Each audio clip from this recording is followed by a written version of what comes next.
जय हिंद दोस्तों। तो आ गया हूं मैं लेकर के आपके लिए एक नया वीडियो, एक नया टॉपिक के साथ और एक नए फुल मोटिवेशन के साथ। ठीक है, तो आज हम पढ़ेंगे किस बारे में, सॉफ्टवेयर रिलेटेड कुछ क्वेश्चंस। ठीक है ना, सॉफ्टवेयर रिलेटेड कुछ क्वेश्चंस। ये जितने भी क्वेश्चंस हैं ये आपके जितने भी कॉम्पिटिटिव एग्जाम्स होते हैं, जितने भी आपके कॉम्पिटिटिव एग्जाम्स जितने भी होते हैं उन सबको ये कवर अप करेगा और उनको एकदम अच्छे से लेकर के जाएगा। ठीक है, यहाँ पर जितने भी क्वेश्चन आपको सॉफ्टवेयर के लगवाएंगे हम, वो सारे के सारे मोस्ट इंपॉर्टेंट क्वेश्चंस हैं, सारे के सारे मोस्ट इंपॉर्टेंट क्वेश्चन हैं। तो किसी को मैं सेपरेटली नहीं बोल रहा हूं कि यही सिर्फ इंपॉर्टेंट है या कोई इंपॉर्टेंट नहीं है। जितने हम इस वीडियो में क्वेश्चंस लगवाएंगे वो सब इंपॉर्टेंट है और उम्मीद करता हूं आप जो मेरी 200 क्वेश्चंस की सीरीज है उसको आप लोगों ने देख लिया होगा। जो लोग नए हो, जो लोग अभी तक नहीं देखे हो मेरी उस सीरीज को, तो प्लीज जाकर के उस सीरीज को देख लेना, जिसमें हमने टोटल 200 क्वेश्चंस को कवर करवाया है। 200 क्वेश्चंस हमारे उसमें कवर अप हुए हैं और ये सारे क्वेश्चंस यूपीपीसीएल असिस्टेंट अकाउंटेंट के मोटिव से बनाए गए थे। ठीक है, और भी सारे जितने इंपॉर्टेंट टॉपिक्स हैं, जो क्वेश्चंस हैं, वो सारे के सारे उधर आपके कवर अप हुए हैं। यहां पर हम पढ़ेंगे सॉफ्टवेयर के बारे में, सॉफ्टवेयर रिलेटेड क्वेश्चंस। ये जितने भी कॉम्पिटिटिव एग्जाम्स होते हैं उन सभी के लिए बहुत ज्यादा इंपॉर्टेंट है। ठीक है, तो बिना वक्त गवाए हुए चलते हैं अपने क्वेश्चंस की तरफ। मैं हूं शिवांश शराब का, आप जुड़े हैं मिशन विद आकाश के साथ। तो अपना जो आज का फर्स्ट क्वेश्चन है वो क्या बोल रहा है, the transistor was invented by. देखो यार, क्वेश्चन देख के ही पता चल रहा है कि ये कितना इंपॉर्टेंट क्वेश्चन है, कितना इंपॉर्टेंट क्वेश्चन। ये क्वेश्चन देख के ही पता चल रहा है। आपसे ये पूछा है कि जो ट्रांजिस्टर है वो किसके द्वारा आविष्कार किया गया था, मतलब कौन था जिसने इसका आविष्कार किया था। ठीक है, तो देखो सबसे पहले तो आपको ये बताना होगा, अगर आपने मेरी वीडियो देखी है जनरेशंस वाली, तो उसमें आपको पता चला होगा कि जो ये ट्रांजिस्टर था, कंप्यूटर का जो पार्ट था, ये कौन सी जनरेशन में आया था, कौन सी जनरेशन में इसको इन्वेंट किया गया था।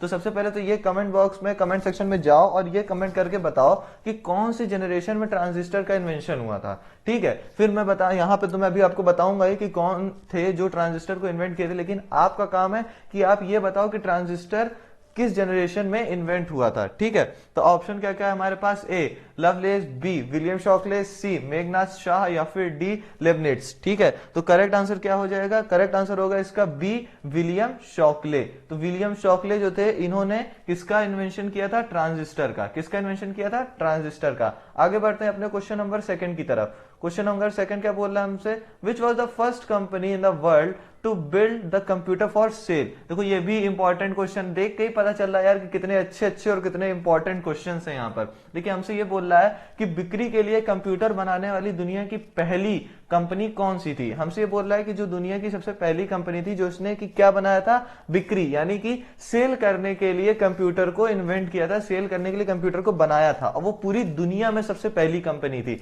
ठीक है, तो करेक्ट आंसर कौन सा हो जाएगा, ऑप्शन क्या क्या है हमारे पास, A English Electric Computer Limited, B Remington Rand Corporation, C International Business Machines या फिर डी स्पेरी यूनिवैक। देखो आईबीएम जो है, इंटरनेशनल बिजनेस मशीन्स, इसका जिक्र आपको कई जगह देखने को मिलेगा। इवन हम लोगों ने जो वो पढ़ाया है जनरेशन ऑफ कंप्यूटर की जो मेरी वीडियो है उस पर भी आपको इसका जिक्र मिलेगा। इसलिए आईबीएम यानी कि इंटरनेशनल बिजनेस मशीन, ये इसके बारे में थोड़ा सा पढ़ लेना। मैं आपको थोड़ा सा बता दे रहा हूं कि एक अमेरिका की कंपनी है, एक अमेरिका का आप कह सकते हैं कॉर्पोरेशन है, जहां पर कंप्यूटर्स का वो होता है, कंप्यूटर्स मैन्युफैक्चर होते हैं। ठीक है, थोड़ा सा इसके बारे में पढ़ लेना जा करके नेट पर से। ठीक है, फिलहाल मैं आपको इसका करेक्ट आंसर बता दूं। इसका करेक्ट आंसर जो होगा वो होगा रेमिंगटन रैंड कॉर्पोरेशन यानी कि बी।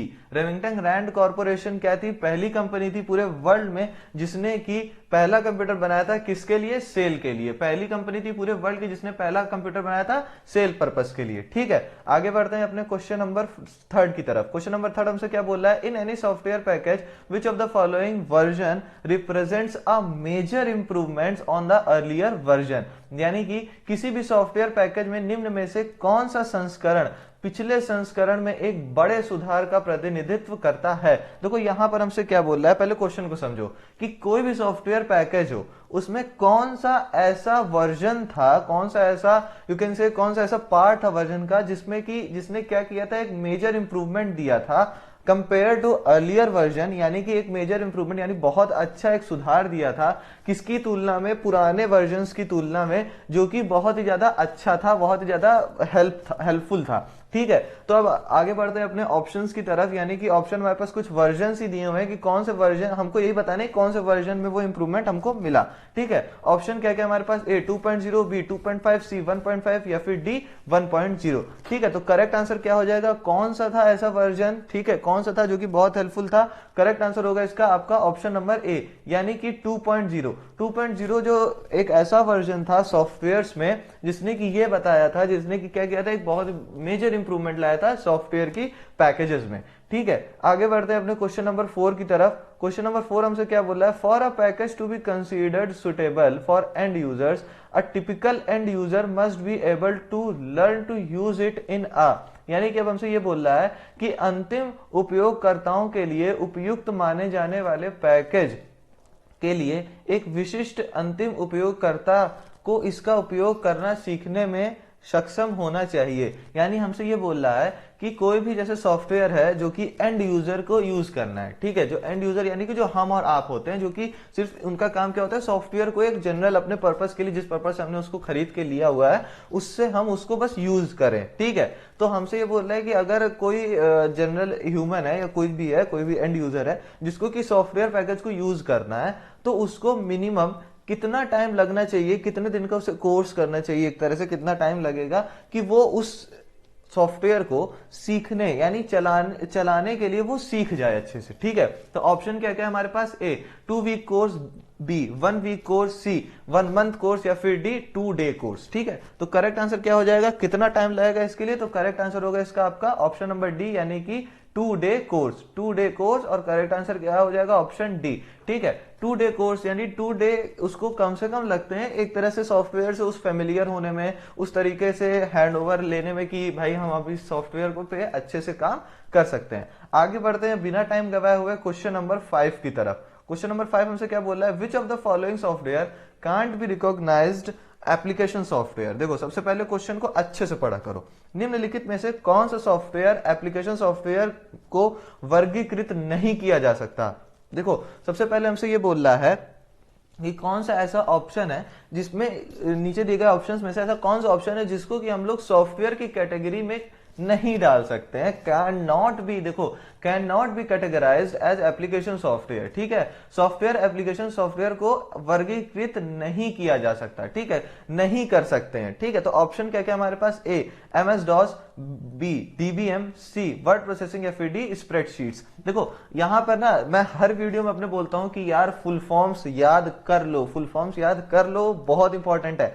ठीक है, तो फिलहाल देखो अब यहां पर अगर फुल फॉर्म आपको पता होगा तो आप ये ऑप्शन आराम से, ये क्वेश्चन आराम से अटेम्प्ट कर लोगे। देखो एमएस डॉस इसका करेक्ट आंसर होगा, आपको मैं बता दूं। अब देखो फुल फॉर्म कैसे इंपॉर्टेंट है, एमएस डॉस का अगर आपको सिर्फ फुल फॉर्म पता होता तो Microsoft disk operating system, OS से ही पता चल गया कि ये एक ऑपरेटिंग सिस्टम है, ना कि कोई एप्लीकेशन सॉफ्टवेयर। ठीक है ना, तो करेक्ट आंसर क्या हो जाएगा अपना एमएस डॉस। देखो वर्ड प्रोसेसिंग तो एमएस वर्ड होता है, सबको पता है, स्प्रेडशीट, कैस्केडिंग स्प्रेडशीट्स आप बोल सकते हो, एमएस एक्सेल को मोस्ट कॉमन एग्जांपल है स्प्रेडशीट का।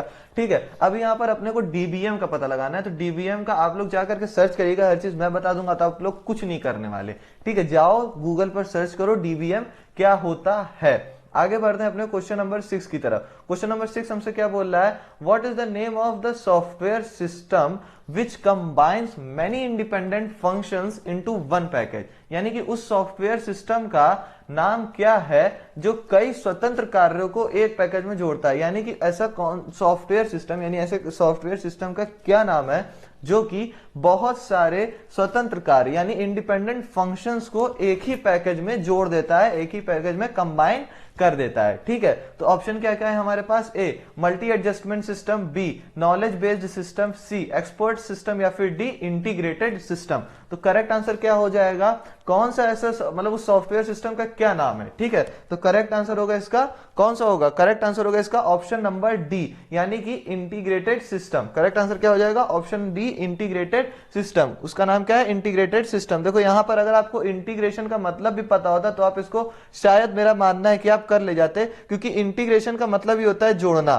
ठीक है, मैथ्स और साइंस वाले जानते होंगे, मैथ्स में जो इंटीग्रेशन होता है उसमें भी यही मतलब होता है कि आप जोड़ो उसको। ठीक है, आगे बढ़ते हैं क्वेश्चन नंबर 7 की तरफ। क्वेश्चन नंबर 7 हमसे क्या बोल रहा है, what is the name given to the ability of word processing that fit whole words on any line. Practical का क्वेश्चन है, इंपॉर्टेंट क्वेश्चन है, ठीक है। किसी वर्ड प्रोसेसिंग की क्षमता को क्या नाम दिया गया है जो किसी भी लाइन पर पूरे शब्द फिट बैठता है, ठीक है। देखो हमसे ये बोल रहा है कि कोई भी वर्ड प्रोसेसिंग सॉफ्टवेयर होता है, कोई वर्ड प्रोसेसिंग होता है, तो कोई भी अगर हम उसमें कोई लाइन लिखे और हमें उस लाइन को जैसे 2 लाइन में चला गया, या कोई वर्ड है जो कि पार्ट्स में डिवाइड हो गया, 2 पार्ट में बट गया, एक ऊपर एक नीचे, ठीक है। तो हमसे ये बोल रहा है अगर हमको उस जैसे सेल है, कोई टेबल की सेल है और उसमें क्या हो गया, 2 लाइन में वो वर्ड बट गया, ठीक है। अब अपने को क्या, अब हम लोग ये सोच रहे हैं कि यार अब क्या किया जाए कि ये जो 2 लाइन में चला गया है वर्ड हमारा, वो एक ही लाइन में आ जाए, ठीक है। तो उसके लिए हम अपने वर्ड प्रोसेसिंग में कौन सा ऑप्शन चूज करते हैं, हमसे बस इतना पूछ रहा है, ठीक है, फिट करने के लिए एक ही लाइन में। तो ऑप्शन क्या क्या है हमारे पास, A clip art, B word wrap, C micro spacing, या फिर डी रीफॉर्मेटिंग, ठीक है। तो करेक्ट आंसर क्या हो जाएगा, कौन सा ऑप्शन होगा इसका, ये भी देखो यार बहुत ही सिंपल क्वेश्चन है, बहुत ही इंपॉर्टेंट क्वेश्चन है, सभी को पता है। इसका जो करेक्ट आंसर होगा वो हो जाएगा बी वर्ड रैप, ठीक है। वर्ड रैप ही वही ऑप्शन होता है जिसकी मदद से हम 2 पार्ट में बटे हुए वर्ड्स को एक ही लाइन पर कर सकते हैं। आगे बढ़ते हैं बिना टाइम गवाए हुए क्वेश्चन नंबर 8 पर। क्वेश्चन नंबर 8 हमसे क्या बोल रहा है, in a good word processor left and right margins can be set, यानी कि एक अच्छे वर्ड प्रोसेसर में बाएं और दाएं हाशियों को सेट किया जा सकता है। हमसे ये बोल रहा है कि अगर कोई वर्ड प्रोसेसर सॉफ्टवेयर है या वर्ड प्रोसेसिंग सॉफ्टवेयर है, तो उसमें हम राइट और लेफ्ट वाली जो मार्जिन है उसको हम कब सेट कर सकते हैं, ठीक है, अपने हिसाब से हम कब सेट कर सकते हैं। तो ऑप्शन क्या क्या है अपने पास, A only at the end of the document, यानी कि सिर्फ और सिर्फ डॉक्यूमेंट के एंड पर, यानी जहां डॉक्यूमेंट खत्म हो रहा है वहां पर। B anywhere of the document, anywhere of the document का मतलब कि कहीं पर भी डॉक्यूमेंट के।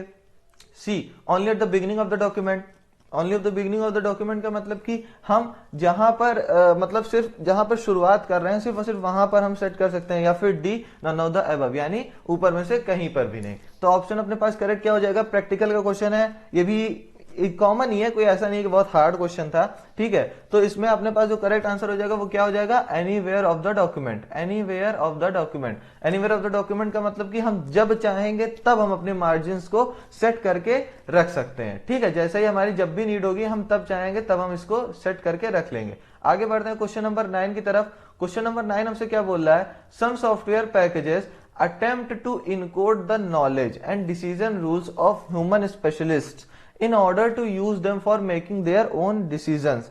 By what name are such packages known? यानी कि देखो हिंदी में पढ़ते हैं इसको, कुछ सॉफ्टवेयर पैकेज मानव विशेषज्ञों के ज्ञान और निर्णय नियमों को अपने स्वयं के निर्णय लेने के लिए उपयोग करने के लिए एनकोड करने का प्रयास करते हैं। ऐसे पैकेजों को किस नाम से जाना जाता है, ठीक है। तो देखो अभी अपने को क्या बोल रहा है हमसे कि जो कुछ सॉफ्टवेयर होते हैं, कुछ सॉफ्टवेयर पैकेजेस ऐसे होते हैं जो कि ह्यूमंस द्वारा डिजाइन किए गए नॉलेज को और ह्यूमंस द्वारा डिजाइन किए गए रूल्स को यूज करते हैं अपने खुद के सिस्टम के डिसीजन को लेने के लिए, ठीक है। तो ऐसे पैकेजेस को हम लोग क्या बोलते हैं, ठीक है ना। तो ऐसे पैकेजेस को हम लोग क्या बोलेंगे जो कि खुद का कोई डिसीजन लेने के लिए ह्यूमंस की नॉलेज और ह्यूमंस के रूल्स को यूज करते हैं, ठीक है। तो करेक्ट आंसर क्या हो जाएगा, ऑप्शन पहले पढ़ लें इसका, A expert system shell, B artificial intelligence package, C knowledge based system, या फिर डी एक्सपर्ट सिस्टम। तो देखो सबसे पहले लोग किसमें कंफ्यूज होंगे, आर्टिफिशियल इंटेलिजेंस पे बहुत सारे लोग चले जाएंगे। देखो आर्टिफिशियल इंटेलिजेंस किसी भी मशीन को पूरी तरीके से बनाने के बाद उसको बोला जाता है कि ये एआई पे बेस्ड है, यानी कि आर्टिफिशियल इंटेलिजेंस पे बेस्ड है। यहां पर हमसे सॉफ्टवेयर पैकेज के बारे में पूछ रहा है, ठीक है। तो करेक्ट आंसर इसका क्या होगा, करेक्ट आंसर होगा इसका डी, यानी कि एक्सपर्ट शेल। करेक्ट आंसर क्या होगा, डी एक्सपर्ट शेल। आगे बढ़ते हैं क्वेश्चन नंबर 10 पर। क्वेश्चन नंबर 10 हमसे क्या बोल रहा है, अ रैम डिस्क। अब देखो यहां पर हमसे किस बारे में पूछ लिया, रैम डिस्क के बारे में। रैम जो होती है, सबसे पहले रैम, देखो अब इस क्वेश्चन को समझने के लिए ही, पूरा क्वेश्चन समझने के लिए ही आपको फुल फॉर्म पता होना चाहिए। सिंपल सी बात है भाई, जब आपको रैम का मतलब पता होगा तभी तो आप इसके ऑप्शंस को चूज कर पाओगे। तो सबसे पहले रैम का फुल फॉर्म होता है रैंडम एक्सेस मेमोरी, ठीक है, रैंडम एक्सेस मेमोरी, ठीक है। तो अब ऑप्शन की तरफ चलते हैं। ए is a program that makes part of memory appear to the programs as if it were a high speed disk drive, यानी कि एक प्रोग्राम है जो मेमोरी के हिस्से को अन्य प्रोग्रामों में ऐसे प्रकट करता है जैसे कि वह एक हाई स्पीड डिस्क ड्राइव हो। B adds memory to personal computer, यानी पर्सनल कंप्यूटर में मेमोरी जोड़ता है, या फिर C can make programs run much faster, यानी कार्यक्रमों को बहुत तेजी से चला सकता है, या फिर डी बोथ बी एंड सी। ठीक है, तो करेक्ट आंसर क्या हो जाएगा, रैम डिस्क क्या होता है, करेक्ट आंसर होगा इसका ऑप्शन नंबर डी, यानी कि बोथ बी एंड सी, यानी कि ये क्या करता है, both add memory to personal computer, यानी पर्सनल कंप्यूटर की मेमोरी को भी बढ़ा देता है, यानी कि बी भी इसका करेक्ट आंसर होगा, और can make programs run much faster, यानी कार्यक्रमों को बहुत तेजी से ये चला सकता है। ठीक है, तो करेक्ट आंसर इसका बी और सी दोनों है, तो इसीलिए अपना जो रिक्वायर्ड ऑप्शन होगा वो हो जाएगा बोथ बी एंड सी। ठीक है, आगे बढ़ते हैं अपने क्वेश्चन नंबर 11 की तरफ। क्वेश्चन नंबर 11 हमसे क्या बोल रहा है, विच device uses a hand held operating system, यानी कौन सा उपकरण हैंड हेल्ड ऑपरेटिंग सिस्टम का उपयोग करता है। अपने से बोल रहा है कि ऐसा कौन सा सिस्टम है, ऐसा कौन सा ओएस, यानी कि ओएस का मतलब ऑपरेटिंग सिस्टम, ओएस का फुल फॉर्म देखो याद कर लेना, ऑपरेटिंग सिस्टम। तो ऐसा कौन सा ऑपरेटिंग सिस्टम है जो कि हैंड हेल्ड को यूज करता है। Option A a laptop, B a mainframe, C PDA, या फिर डी अ पर्सनल कंप्यूटर। ठीक है, तो करेक्ट आंसर क्या हो जाएगा इसका, करेक्ट आंसर होगा इसका ऑप्शन नंबर सी, यानी कि पीडीए पर्सनल डिजिटल असिस्टेंट। ठीक है, पीडीए पर्सनल डिजिटल असिस्टेंट। देखो इसके बारे में जानना हो तो जा करके देख लेना नेट पर, ये एक बहुत छोटी सी डिवाइस होती है, ठीक है, जिसको कि ह्यूमंस अपने साथ रख सकते हैं, और देखो जैसे नाम से ही पता चल रहा है ये एक डिजिटल असिस्टेंट होता है अपना। ठीक है, आगे बढ़ते हैं क्वेश्चन नंबर 12 की तरफ। क्वेश्चन नंबर 12 हमसे क्या बोल रहा है, which type of computers has really broad the advantages of computers to homes and small business, यानी कि किस प्रकार के कंप्यूटरों ने वास्तव में घरों और छोटे व्यवसायों के लिए कंप्यूटर के फायदे लाए हैं। देखो अपने से ये बोल रहा है कि किस टाइप्स के कंप्यूटर, किस तरह के कंप्यूटर ने छोटे घर और छोटे बिजनेस के लिए एक एडवांटेज को लाया है, इन सब चीजों के लिए, होम और बिजनेस के लिए एक नया एडवांटेज को इन्होंने लाया है, किस तरह के कंप्यूटर्स ने।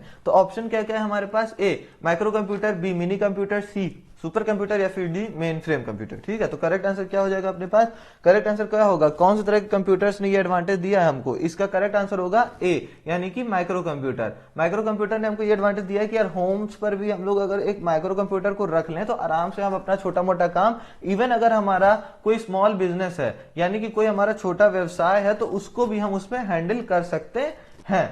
आगे बढ़ते हैं अपने क्वेश्चन नंबर 13 की तरफ। क्वेश्चन नंबर 13 बोला हमसे विच of the following is not a software. देखो ऊपर के सिमिलरली नीचे वाला क्वेश्चन हमसे पूछा है कि विच ऑफ द फॉलोइंग, यानी निम्नलिखित में से कौन सा सॉफ्टवेयर नहीं है। क्वेश्चन को सबसे पहले ध्यान से पढ़ लिया करो, यहां पर हमसे पहले ही बोल दिया कि कौन सा सॉफ्टवेयर नहीं है। ठीक है, ऑप्शन क्या क्या हमारे पास, A mouse, B Excel, C PowerPoint, D print driver. तो यार इसमें तो कुछ शक ही नहीं है कि देखो सॉफ्टवेयर क्या होता है, ये तो सभी को पता है ना, कि जिसको हम टच भी ना कर सकें और फील भी ना कर सकें, both in case of physically. ठीक है, फिजिकली हम ना इनको टच कर सके और ना ही फील कर सके। तो यार देखो अपने पास जो सबसे पहला ऑप्शन ए माउस, माउस को हम लोग टच भी कर सकते हैं और फील भी कर सकते हैं, और इसी इन दोनों को कैसे कर सकते हैं, फिजिकली। ठीक है, फिजिकली हम इन दोनों को टच और फील दोनों कर सकते हैं, इसीलिए अपना जो करेक्ट आंसर हो जाएगा वो होगा ए, यानी कि माउस। अब आगे बढ़ते हैं क्वेश्चन नंबर 14 की तरफ। क्वेश्चन नंबर 14 क्या बोल रहा है हमसे, by dash all the transformation of input to output is perform, यानी कि डैश द्वारा इनपुट का आउटपुट में परिवर्तन किया जाता है।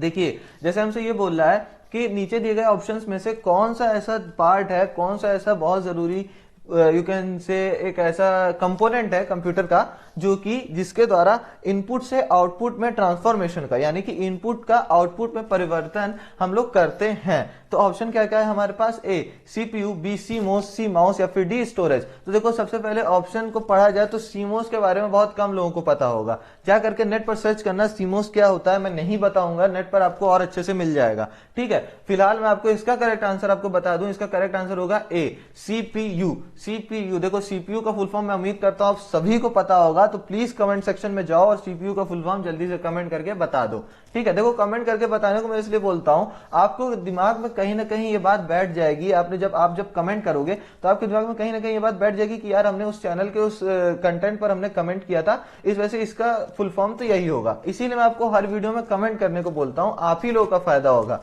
ठीक है, फिलहाल अपने 15 क्वेश्चन हमसे क्या बोल रहा है, software should be recommended to use if one often need to create, edit and print document. यानी कि यदि किसी को अक्सर दस्तावेज बनाने, संपादित करने और प्रिंट करने की आवश्यकता होती है तो सॉफ्टवेयर का उपयोग करने की अनुशंसा की जानी चाहिए।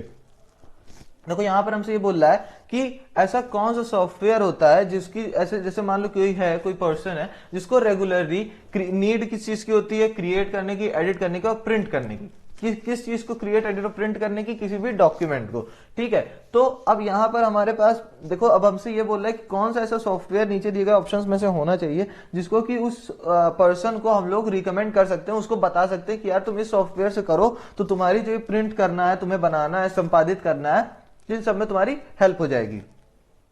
ऑप्शन क्या क्या होगा हमारे पास? ए यूनिक्स, बी इंटरनेट एक्सप्लोरर, सी वर्ड प्रोसेसिंग, या फिर डी स्प्रेडशीट। तो उसके लिए कौन सा सॉफ्टवेयर सबसे बेटर होगा, सबसे बेस्ट होगा, जिसको कि रेगुलरली क्रिएट करना है, एडिट करना और प्रिंट करना है किसी भी डॉक्यूमेंट को? तो ऑप्शन हमने लोग पढ़ लिया, एक बार फिर से आप लोगों के लिए मैं पढ़ देता हूं। Unix, internet explorer, word processing या फिर स्प्रेडशीट। तो इसका जो करेक्ट आंसर होगा, इसका करेक्ट आंसर होगा आपका ऑप्शन नंबर सी, यानी कि वर्ड प्रोसेसिंग। करेक्ट आंसर क्या हो जाएगा? वर्ड प्रोसेसिंग इसका करेक्ट आंसर होगा। वर्ड प्रोसेसिंग के थ्रू उस बंदे को या उस बंदी को जिसको कि रेगुलरली क्रिएट करना है, एडिट करना है और प्रिंट करना है किसी भी डॉक्यूमेंट को, तो उसके लिए सबसे अच्छा सॉफ्टवेयर क्या होगा? वर्ड प्रोसेसिंग, कोई भी सॉफ्टवेयर। अब आपका काम यह है कि आप मेरे को कमेंट सेक्शन पे जाओ, मैंने ऊपर भी आपको बताया वर्ड प्रोसेसिंग का जो एग्जाम्पल, जो मोस्ट कॉमन एग्जाम्पल है वो आप कमेंट करके जरूर से बताना। ठीक है, क्या है, आप लोग इवन वर्ड प्रोसेसिंग के उस सॉफ्टवेयर को यूज भी करते होगे, बस आपको पता नहीं होगा। इसीलिए मैं बोल रहा हूं जाओ पता करो कि कौन सा है अपना मोस्ट कॉमन एग्जांपल, किसका? वर्ड प्रोसेसिंग का। ठीक है, अब चलते हैं 16 क्वेश्चन की तरफ। 16 क्वेश्चन हमसे क्या बोल रहा है? Dash is bundles of related software packages that are sold together. यानी डैश संबंधित सॉफ्टवेयर पैकेज के बंडल हैं जो एक साथ बेचे जाते हैं। देखो हमसे बोल रहा है कि नीचे दिए गए ऑप्शंस में से कौन सा ऐसा बंडल है जो कि रिलेटेड सॉफ्टवेयर पैकेजेस में सोल्ड होता है, यानी एक जैसे सॉफ्टवेयर पैकेज में बेचे जाते हैं। Option A Excel and WordPerfect, B software suite, C Word and PowerPoint, या फिर डी स्क्रीन सेवर्स। तो करेक्ट आंसर क्या हो जाएगा इसका? कौन से होते हैं जो साथ में बेचे जाते हैं? इसका करेक्ट आंसर होगा ऑप्शन ए, यानी कि एक्सेल एंड वर्ड परफेक्ट। आगे बढ़ते हैं क्वेश्चन नंबर 17 की तरफ। क्वेश्चन नंबर 17 हमसे क्या बोल रहा है? Which is not an internet protocol. देखो सबसे पहले हमसे बोल दे क्वेश्चन, प्लीज यार ध्यान से पढ़ना क्वेश्चन को, बहुत रिक्वेस्ट कर रहा हूं ध्यान से पढ़ना क्वेश्चन। ऑप्शन हमसे बाद में पढ़ लेना, लेकिन क्वेश्चन पहले अच्छे से पढ़ लेना कि नॉट पहले दे को नोटिस किया करो। नॉट है, कैन नॉट है, ये सारे के सारे जो नॉट वाले जो शब्द होते हैं या इनके जो शॉर्ट फॉर्म्स हैं उनको जरूर से रीड कर लिया करो। ठीक है, तो हमसे बोल रहा है कि which is not an internet protocol, यानी कि कौन सा इंटरनेट प्रोटोकॉल नहीं है। ठीक है, नहीं है। ऑप्शन क्या क्या है हमारे पास? ए आईपी, बी एसटीपी, सी एचटीटीपी, या फिर डी एफटीपी, यानी कि फाइल ट्रांसफर प्रोटोकॉल। आईपी मतलब इंटरनेट प्रोटोकॉल, एचटीटीपी का मतलब हाइपर टेक्स्ट ट्रांसफर प्रोटोकॉल। ठीक है, उम्मीद करता हूं फुल फॉर्म्स आपको याद हो गए होंगे, बहुत ढेर सारे। जैसे फुल फॉर्म्स की कंडीशन चल रही है, मेरे को जरा कमेंट करके बताना है कि फुल फॉर्म कितने आपको कितने हद तक याद हुए हैं। ठीक है, चलो फिलहाल मैं इसका करेक्ट आंसर आपको बता दूं, कौन सा इंटरनेट प्रोटोकॉल नहीं है। इसका करेक्ट आंसर होगा ऑप्शन बी, यानी कि spanning tree protocol, short form STP. ठीक है, एसटीपी जो होता है वो एक इंटरनेट प्रोटोकॉल नहीं है। ठीक है, इंटरनेट प्रोटोकॉल वो नहीं है। आगे बढ़ते हैं क्वेश्चन नंबर 18 की तरफ। क्वेश्चन नंबर 18 हमसे क्या बोल रहा है? Linux is a type of dash software. हमसे बोल रहा है लिनक्स एक प्रकार का डैश सॉफ्टवेयर है, यानी अब हमसे ये पूछ रहा है कि जो लिनक्स है वो किस तरह का सॉफ्टवेयर है, कौन से टाइप का वो सॉफ्टवेयर है। ठीक है, ऑप्शन क्या क्या है हमारे पास? ए ओपन सोर्स, बी प्रोप्राइटरी, सी शेयरवेयर, या फिर डी कॉमर्शियल। ठीक है, तो करेक्ट आंसर क्या हो जाएगा? किस तरह का सॉफ्टवेयर है? तो करेक्ट आंसर इसका होगा ऑप्शन नंबर ए। ठीक है, ऑप्शन ए, यानी कि एक आप लोग को पता होगा यार कि जो लिनक्स है वो एक ओपन सोर्स सॉफ्टवेयर है। ओपन सोर्स सॉफ्टवेयर का मतलब कोई भी इसे खरीद और ले और बेच सकता है। ठीक है, आराम से, इसमें कोई इतनी कंडीशंस नहीं होती हैं। आगे बढ़ते हैं क्वेश्चन नंबर 19 की तरफ। क्वेश्चन नंबर 19 क्या बोल रहा है हमसे? Data representation is based on the dash number system which uses 2 numbers to represent all data। Important question, या यू कहूं मोस्ट इंपॉर्टेंट क्वेश्चन। डाटा प्रतिनिधित्व डैश संख्या प्रणाली और आधारित है जो सभी डेटा का प्रतिनिधित्व करने के लिए दो संख्याओं का उपयोग करता है। देखो मैं बोलता हूं ना, क्वेश्चन को ध्यान से पढ़ना, क्वेश्चन को ध्यान से पढ़ना। यहां पर अपने को सबसे पहले यही बोल दिया है, क्वेश्चन को पढ़कर ही आप समझ जाएंगे। यहां पर बोल दिया which uses two numbers to represent all data. यहीं पर आपको समझ जाना चाहिए कि जो सभी डेटा का प्रतिनिधित्व करने के लिए दो संख्याओं का उपयोग करता है। जहां पर ये बोल दिया, ये शब्द जहां पर आ गया दो संख्याओं, यानी कि यूजेस टू नंबर्स, यहां पर ये पूरी बात आपसे बोल दी। यहीं पर आपको समझ जाना चाहिए इसका करेक्ट आंसर क्या होगा। ऑप्शन को पढ़ लिया जाए, ए बाइनरी, बी बाइट, सी बाइसेंटेनियल या फिर डी बायोमेट्रिक। ठीक है, तो यार ऐसा कौन सा होता है जो कि सिर्फ और सिर्फ दो ही नंबर्स को रिप्रेजेंट कर सकता है, दो ही नंबर्स की मदद से रिप्रेजेंट कर सकता है किसी भी डेटा को। ठीक है, तो ऑप्शन में से यार सब आंख बंद करके तुरंत टिक कर देना बाइनरी। ठीक है, बाइनरी एक ऐसी लैंग्वेज होती है, बाइनरी एक ऐसा चीज होती है, वही लैंग्वेज ही कह सकते हैं इसको, जो कि जितना भी इसके पास डेटा जाता है ये सिर्फ और सिर्फ दो डिजिट की मदद से रिप्रेजेंट करता है डाटा को, और वो दो डिजिट होते हैं 0 और 1। 0 और 1 की मदद से ये सारे के सारे डेटा को रिप्रेजेंट करता है। याद रखना इस चीज को, बाइनरी जहां पे बोल दे टू नंबर्स वहां पर हमेशा बाइनरी ही होगा। इस चीज को दिमाग पर बैठा लो। ठीक है, आगे बढ़ते हैं क्वेश्चन नंबर 20 की तरफ। क्वेश्चन नंबर 20 यानी कि आज का लास्ट क्वेश्चन है ये आपका हमारी तरफ से, क्वेश्चन नंबर 20। ठीक है, क्या बोल रहा है हमसे, कंप्यूटर पॉसेसेस इंफॉर्मेशन। एक कंप्यूटर में जानकारी होती है, यानी कि जो जानकारी होती है, यानी कोई भी इंफॉर्मेशन है कंप्यूटर में, तो वो कैसे लेता है, कैसे उसको इधर उधर करता है। ऑप्शन क्या क्या है हमारे पास, A at once, B gradually and eventually, C as directed by the operator, या फिर डी ऑटोमेटिकली। तो इसका करेक्ट आंसर क्या हो जाएगा यार, देखो अगर उसके पास कोई इंफॉर्मेशन है और अगर हमें उससे वो इंफॉर्मेशन चाहिए तो सिंपल सी बात है यार कि हम जैसे ही उसमें डालेंगे वो हमको अपने से सारी चीजें दिखा देता है, अपने से उसके पास जो जानकारी है, जो इंफॉर्मेशन है वो दिखा देता है। तो इसीलिए इसका जो करेक्ट आंसर हो जाएगा वो हो जाएगा ऑटोमेटिकली। ठीक है, करेक्ट आंसर क्या हो जाएगा, डी ऑटोमेटिकली। ठीक है, चलो आज के वीडियो में इतना ही रखते हैं। उम्मीद करता हूं मैं आपको ये वीडियो पसंद आया होगा और इसके जितने भी क्वेश्चंस थे वो आपको अच्छे से समझ में आए होंगे। एट लास्ट यही बोलूंगा कि मेरी जब भी वीडियो देखा करो कॉपी पेन लेकर के बैठा करो, ताकि जो आपको अच्छे क्वेश्चंस लगे, जो आपको पसंद आए कि हाँ यार ये क्वेश्चन इंपॉर्टेंट है, उनको अच्छे से आराम से नोट कर लिया करो। ठीक है, फुल फॉर्म्स को प्रिपेयर करते हुए चलो। वीडियो को लास्ट तक देखने के लिए बहुत शुक्रिया आपका। मिलते हैं नेक्स्ट वीडियो में। थैंक यू, जय हिंद।